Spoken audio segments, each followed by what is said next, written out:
Um homem, buscando normalizar seu bem-estar, eliminou completamente o açúcar de sua dieta. No entanto, seus níveis de glicose no sangue continuavam a apresentar flutuações preocupantes. Ele aboliu doces, produtos de panificação e bebidas adoçadas, mas, apesar de todos os esforços, seus indicadores pioravam constantemente. Ao consultar o médico, ele confessou desesperado que não entendia a causa, pois, em sua opinião, estava fazendo tudo certo, mas o açúcar continuava a subir. O médico, ao analisar seu diário alimentar, rapidamente compreendeu a verdadeira natureza do problema. A questão não eram os doces óbvios, mas sim certos alimentos capazes de elevar a glicose no sangue, ainda mais do que o próprio açúcar. Hoje, apresentaremos uma análise de 5 desses produtos. Os leitores provavelmente ficarão surpresos, pois alguns deles são tradicionalmente vistos como saudáveis, mas, na verdade, podem representar um perigo oculto, especialmente para pessoas com mais de 50 anos. Também será demonstrado como é fácil substituir esses alimentos para alcançar níveis estáveis de açúcar, sem a necessidade de dietas rigorosas, de abrir mão de pratos favoritos ou de tomar medicamentos. O autor do texto, um médico clínico geral experiente com meio século de prática médica, dos quais mais de 35 anos dedicados a pacientes com diabetes, chegou a uma conclusão fundamental. O diabetes não é apenas uma doença ligada ao nível de açúcar. É, antes de tudo, um reflexo do estilo de vida de uma pessoa, de seus hábitos diários e, crucialmente, do que regularmente está em seu prato. Hoje, ele pretende compartilhar com o público sua vasta experiência pessoal e valiosas recomendações práticas. Cada ponto apresentado a seguir é resultado não de pesquisas teóricas abstratas, mas de anos de observação de pessoas reais e suas reações a mudanças na dieta e no estilo de vida. Se os leitores buscam um caminho tranquilo, mas honesto e eficaz para gerenciar sua saúde, é hora de começar a explorar as informações propostas. O primeiro alimento que o autor deseja apresentar aos leitores é a abóbora assada. Sim, não é um erro. O próprio médico, como muitos outros, antes a via exclusivamente como um vegetal saudável, rico em vitaminas e fibras. O que poderia haver de prejudicial em tal produto? Muitos pacientes frequentemente expressam essa perplexidade, afirmando: abóbora é saudável, eu a como no lugar de um bolo. No entanto, na prática, esse hábito muitas vezes se transforma em um problema sério. O fato é que, durante o tratamento térmico, especialmente ao assar, o amido complexo contido na abóbora se transforma em açúcares simples. Isso muda drasticamente suas propriedades. O índice glicêmico da abóbora assada atinge impressionantes 95 unidades, enquanto o açúcar de mesa comum tem cerca de 65. Assim, a abóbora assada pode causar um aumento mais intenso nos níveis de glicose no sangue do que o açúcar puro. E se esse alimento for consumido em jejum, o que acontece com bastante frequência, o resultado é sempre o mesmo: um pico rápido de açúcar, sobrecarga excessiva no pâncreas e a subsequente fadiga. Como exemplo ilustrativo, o autor apresenta o caso de um de seus pacientes, Andrei Nikolaevich, de 63 anos. Esse homem, buscando um estilo de vida saudável, aboliu completamente bolos e doces, mas passou a adorar assar abóbora com canela, considerando a sua sobremesa saudável. No entanto, seus níveis de açúcar no sangue permaneciam constantemente acima de 210 unidades. Para descobrir a causa, decidiu-se realizar um experimento. Andrei Nikolaevich comeu uma porção de abóbora assada após um jantar completo e estável. Em apenas 40 minutos, seu nível de açúcar saltou para 247. A reação do paciente foi eloquente. Ele apenas disse: "Eu pensei que estava comendo certo. É aqui que o perigo se escondia, afinal." Este caso demonstra claramente que, embora não sintamos o sabor doce de um produto, o corpo, no entanto, recebe uma dose significativa de açúcar e, consequentemente, reage a ele da mesma forma que ao açúcar comum. No entanto, não se deve apressadamente abandonar a abóbora por completo. Por si só, ela é um alimento muito valioso. A chave está no método de preparo e no momento do consumo. O autor recomenda enfaticamente consumir abóbora exclusivamente cozida, evitando a sala. A porção não deve exceder 100 gramas por vez, o que corresponde a aproximadamente 1/3 de um pequeno tubérculo. É importante comê-la apenas após a refeição principal, nunca em jejum. Também não se deve incluí-la na dieta diária. 2 a 3 vezes por semana será suficiente. O processo de cozimento ajuda a quebrar parte do amido e retarda significativamente sua transformação em glicose. Esse método de preparo reduz a carga glicêmica em quase 2 vezes. Nesse caso, a abóbora deixa de ser uma ameaça potencial e se torna uma fonte controlada de nutrientes benéficos. Para pessoas com estômago sensível, o médico aconselha cozinhar a abóbora até ficar bem macia. O ideal é amassá-la levemente, adicionando um pouco de azeite e uma pitada de cúrcuma. Assim, o corpo não terá um pico brusco de açúcar, mas sim um aporte suave e saudável de fibras e caroteno.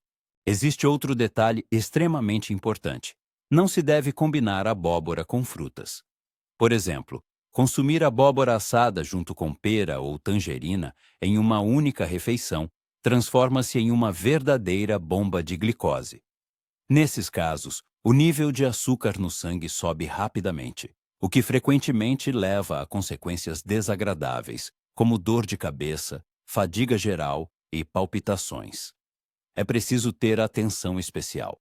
Às vezes, a raiz do problema não está no consumo excessivo de doces óbvios, mas sim na ingestão de alimentos aparentemente saudáveis, mas na forma ou no momento inadequado. É importante lembrar, mesmo o produto mais benéfico pode se tornar prejudicial se não houver compreensão de como ele interage com o corpo.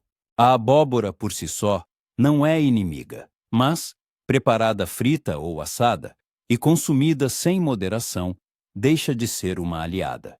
Que este vegetal permaneça parte da dieta, mas exclusivamente na forma correta e com o devido respeito às necessidades do corpo. É nisso que consiste uma abordagem inteligente da nutrição para o diabetes. Sem fanatismo excessivo, mas com profunda compreensão dos processos fisiológicos. O próximo item nesta lista não é um produto específico, mas sim um hábito perigoso que muitas vezes passa despercebido: a ordem incorreta das refeições.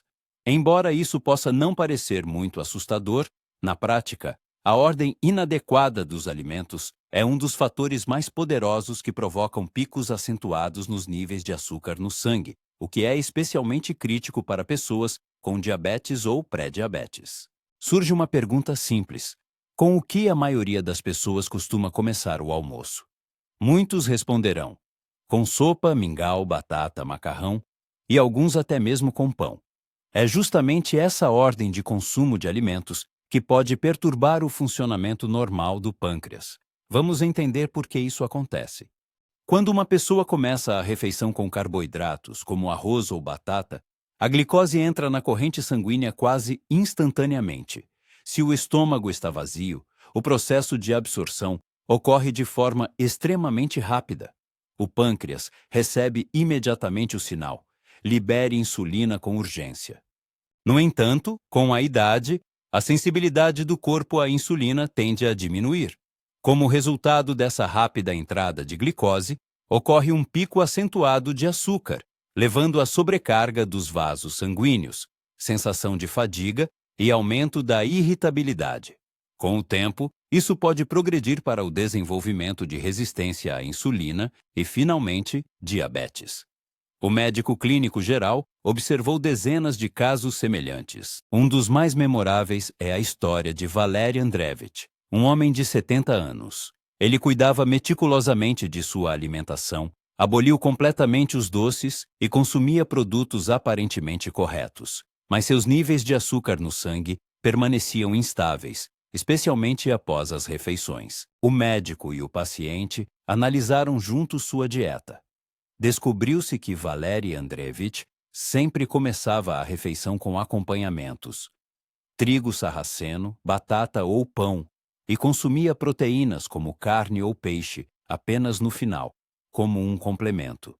O médico sugeriu mudar apenas um aspecto: a ordem das refeições. Primeiro, ele deveria comer salada, mesmo que uma pequena porção, depois carne ou peixe, e só então o cereal. Após apenas 2 semanas, Valery Andreevich veio à consulta com um caderno, seu rosto radiante. Ele relatou com entusiasmo: meu açúcar pós-refeição, pela primeira vez em 2 anos, não subiu acima de 130. Isso não é mágica, é pura fisiologia. Quando uma pessoa começa a refeição com vegetais, a fibra neles contida forma uma película fina e suave nas paredes do intestino. Essa película retarda a absorção de carboidratos.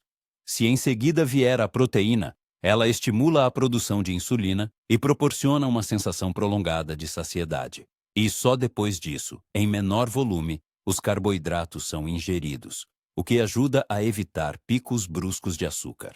Aqui está uma fórmula simples e eficaz. 1. Primeiro, vegetais, preferencialmente crus ou cozidos. 2. Em seguida, proteína, carne, peixe, ovos, leguminosas. 3. E só depois, carboidratos, cereais, batata, pão.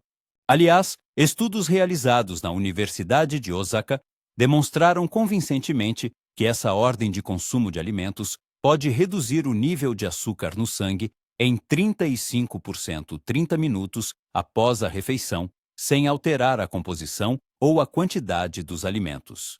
O autor do texto recomenda essa abordagem a todos os seus pacientes, especialmente àqueles que já tomam medicamentos, mas não sentem melhorias significativas.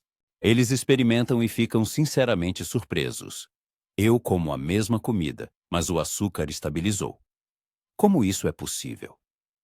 E a explicação para esse fenômeno é muito simples. A sociedade se acostumou a pensar que apenas as calorias ou a correção dos produtos são importantes. Mas, na verdade, é extremamente crucial quando e em que ordem você consome os alimentos. E mais uma dica importante: não tenha medo de incluir vegetais no café da manhã. Mesmo apenas 3 folhas de alface, consumidas antes do mingau, podem influenciar significativamente o nível de açúcar ou uma pequena porção de espinafre refogado. Isso pode parecer incomum, mas realmente funciona. Portanto, se você busca reduzir a dosagem de medicamentos ou simplesmente melhorar seu bem-estar, comece pequeno. Mude a ordem das refeições. Isso não exige nenhum custo financeiro, mas o resultado pode ser colossal. As frutas representam a terceira armadilha potencial.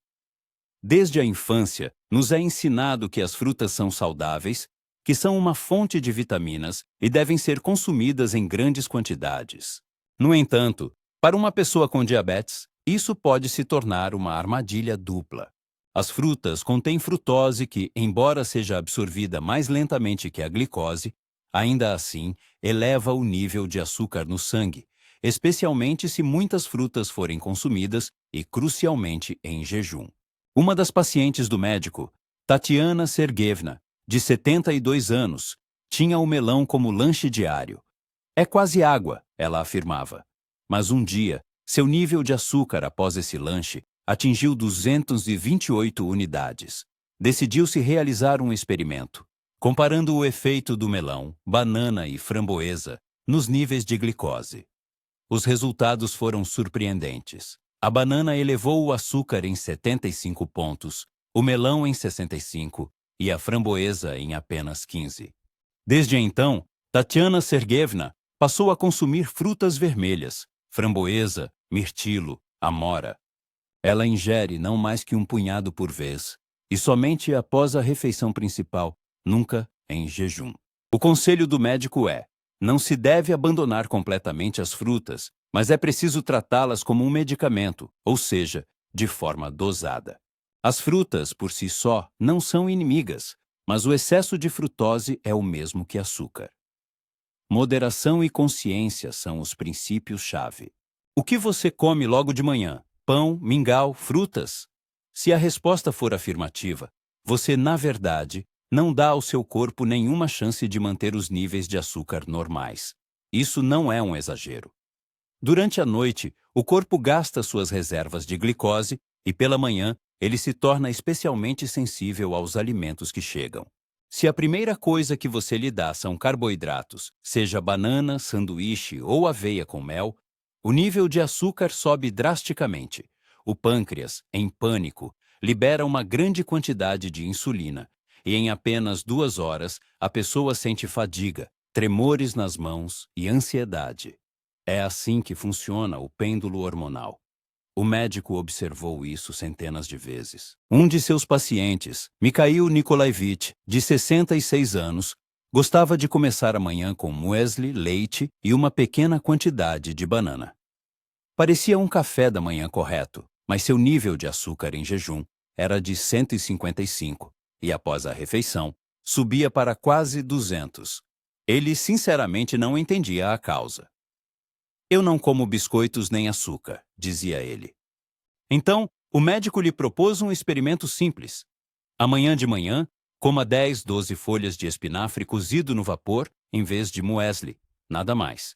E depois de 10 minutos, seu café da manhã habitual. O resultado foi surpreendente. O açúcar em jejum foi de 98 e 1 hora após a refeição, 124. Mikhail ficou chocado. Ele exclamou: "É só grama. Como funciona assim?" E tudo porque a fibra e o leve amargor do espinafre retardam a absorção de açúcares e melhoram significativamente a sensibilidade do corpo à insulina. Isso age como um filtro protetor antes do café da manhã principal. Como preparar espinafre corretamente? Pegue um maço de folhas frescas, lave bem, corte-as em tamanho de palma da mão, borrife levemente com água, cubra com filme plástico e coloque no micro-ondas por 2 minutos. Também pode ser cozido no vapor. O principal ao preparar espinafre é não cozinhá-lo demais, para preservar ao máximo as vitaminas valiosas. Se desejar, adicione um pouco de azeite ou pasta de missô, mas em quantidade mínima para não anular o efeito principal. O próprio médico inicia sua manhã com esse ritual há mais de 10 anos. No começo, parecia incomum, mas ao ver os indicadores estáveis no glicosímetro, você se acostuma rapidamente a essa abordagem. Se o espinafre não for adequado por algum motivo, pode-se tentar brócolis refogados ou salada de folhas verdes. É importante que sejam vegetais ricos em fibras e com o mínimo de açúcares. É categoricamente desaconselhável consumir frutas em jejum. Outro aspecto extremamente importante: o pico de açúcar matinal não é apenas um valor numérico no aparelho. Isso afeta diretamente a pressão arterial, o funcionamento do coração e, o que é importante, o nível de energia da pessoa para todo o dia. Se o nível de açúcar estiver alto pela manhã, a pessoa sentirá fadiga, irritabilidade e fome já às 10 horas da manhã. Se estiver estável, a pessoa estará alerta, calma e não se lembrará de comida até o almoço. E agora, vale a pena refletir. Seu dia começa com algo que lhe dá forças ou, ao contrário, o esgota. Um maço de espinafre pode mudar seu dia e, se você repetir esse ritual regularmente, mudará sua vida inteira. O médico sempre enfatiza a seus pacientes: o café da manhã não é apenas uma refeição, é o alicerce de sua saúde. Tente amanhã de manhã, em vez de pão, mingau ou iogurte, comer qualquer vegetal. Que este seja seu primeiro passo para melhorar seu bem-estar. O quinto ponto perigoso não é um produto específico, mas uma categoria inteira. Lanches sem gordura, como iogurtes desnatados, torradas, bolachas de arroz, barras de frutas e cereais matinais. À primeira vista, parecem leves, práticos e saudáveis, mas, na verdade, são a causa de uma sensação constante de fome e de níveis instáveis de açúcar no sangue. É importante lembrar: a gordura não é inimiga. Ela desempenha um papel crucial no metabolismo, proporciona saciedade prolongada, retarda a absorção de açúcares e ajuda a manter os níveis de açúcar normais entre as refeições principais. Ao mesmo tempo, lanches sem gordura dão um aumento de energia rápido, mas muito breve, após o qual uma queda é inevitável. e a pessoa sente novamente o desejo de comer. O médico recorda sua paciente, Svetlana Vassilievna, de 68 anos. Seu diabetes estava instável e ela decidiu emagrecer, seguindo uma dieta sem gordura. Seu cardápio incluía iogurte 0% de gordura, torradas e lanches de frutas. No entanto, uma hora após comer, ela sentia fome novamente e o nível de açúcar oscilava como um pêndulo. Ela reclamava: "Parece que estou comendo certo, mas não consigo parar. Eu me descontro, como demais e depois me culpo." O médico propôs a ela um esquema simples: não abandonar os lanches, mas substituí-los. Em vez de torrada, metade de um abacate com sal. Em vez de iogurte doce, um ovo cozido. E nos intervalos entre as refeições, chá verde com uma colher de chá de manteiga. Essa bebida, às vezes, é chamada de chá à prova de balas. Ela fornece energia estável por 3-4 horas, não causa picos de açúcar e, o que é mais importante, reduz o apetite. Svetlana ficou surpresa, mas decidiu tentar. Um mês depois, ela voltou à consulta e relatou com alegria: "Parece que saí de um ciclo vicioso. A fome desapareceu, o açúcar estabilizou e o peso começou a diminuir." Gorduras, especialmente as saudáveis encontradas em nozes, peixes, ovos e abacate, ajudam o corpo a se sentir saciado e calmo. Claro, é importante não exagerar. Um punhado de nozes não é uma tigela inteira. Meio abacate não é um fruto inteiro. Mas em doses moderadas, isso se torna um verdadeiro remédio contra o excesso de comida. Lanches sem gordura são especialmente perigosos durante o dia, quando o nível de açúcar já não está no pico e a fome se aproxima sorrateiramente.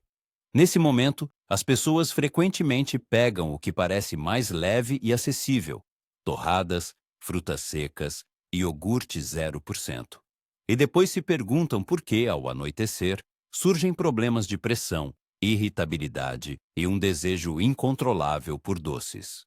O médico recomenda para lanches um ovo cozido mais algumas fatias de pepino, um punhado de nozes sem sal, amêndoas, pinhões, castanhas de caju. Chá com manteiga, se o corpo tolerar bem.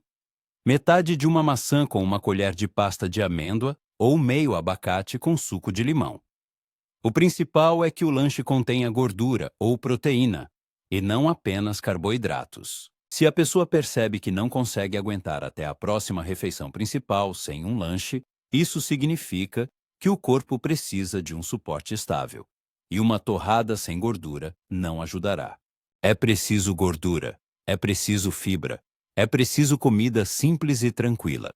Açúcar não é só sobre o doce, é sobre a reação do corpo a qualquer alimento. Lanches sem gordura são uma ilusão.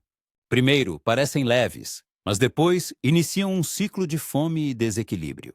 É preciso cuidar de si, não abrir mão de comer, mas abordar a alimentação com inteligência. Um lanche pode ser um remédio ou uma armadilha.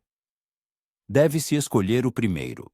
Assim, foram detalhadamente analisados 5 alimentos e hábitos capazes de elevar os níveis de açúcar no sangue ainda mais do que o próprio açúcar. E, o mais importante, agora os leitores sabem como lidar com esses desafios, sem recorrer a dietas rígidas, sem abrir mão de comidas favoritas e sem extremismos. Vamos relembrar brevemente os pontos mais importantes. 1. Abóbora assada eleva o açúcar quase tanto quanto a glicose pura.